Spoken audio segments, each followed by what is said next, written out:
आज फरफोरी नगर में मोटू और पतलू आराम से सड़क किनारे बैठे बातें कर रहे थे। मोटू के हाथ में गरम समोसों का थैला था और वो बहुत खुश लग रहा था।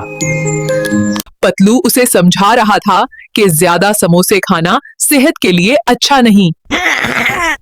उतने में घसेटा राम दौड़ता हुआ आया और हाँफते हुए खबर सुनाई। उसने बताया कि जॉन द डॉन शहर में फिर मसला पैदा कर रहा है। चंगम भी आया और बोला कि हमें फौरन कुछ करना चाहिए। मोटू ने जल्दी से एक और समोसा खाया और खड़ा हो गया। पतलू ने सबको एक मंसूबा समझाया ताकि मसला आसानी से हल हो। सब दोस्त मिलकर बाजार की तरफ रवाना हो गए। बाजार में लोग डरे हुए खड़े थे और इधर-उधर देख रहे थे।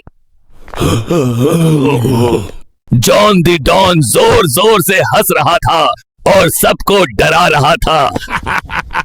मोटू ने आगे बढ़कर उसे रोकने की कोशिश की। पतलू ने चंगम को पुलिस बुलाने का इशारा किया। घसेटा राम लोगों को महफूज जगह ले जाने लगा।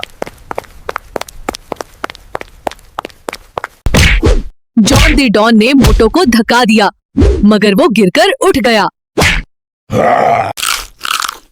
मोटू ने आखिरी समोसा खाया और उसमें ताकत आ गई। वो तेजी से आगे बढ़ा और जॉन द डॉन को पकड़ लिया। चंगम ने पुलिस को मौके पर पहुंचा दिया। पुलिस ने जॉन द डॉन को गिरफ्तार कर लिया।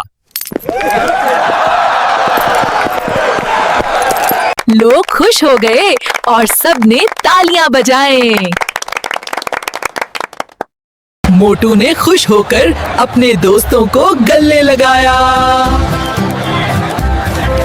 पतलू ने सबको बताया कि अकल से काम लेना जरूरी होता है। चंगम ने मुस्कुराकर कहा कि टीम वर्क सबसे अहम है।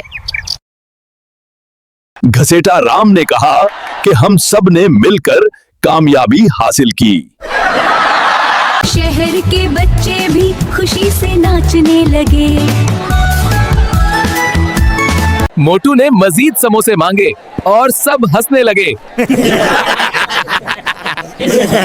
पतलू ने हंसते हुए कहा कि पहले काम फिर खाना। सब दोस्त वापस अपनी जगह की तरफ चल पड़े। रास्ते में लोग उनका शुक्रिया अदा करते रहे। मोटू फख्र से सियां तान कर चल रहा था।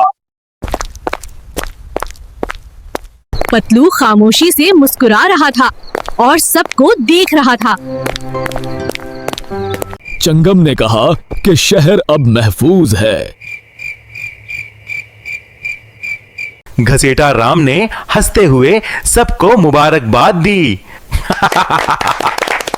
सब दोस्त एक बेंच पर बैठकर आराम करने लगे। मोटू ने फिर से समोसों का जिक्र किया और सब हंस पड़े। पतलू ने कहा कि दोस्ती सबसे बड़ी ताकत होती है। चंगम ने कहा कि हम हमेशा साथ रहेंगे।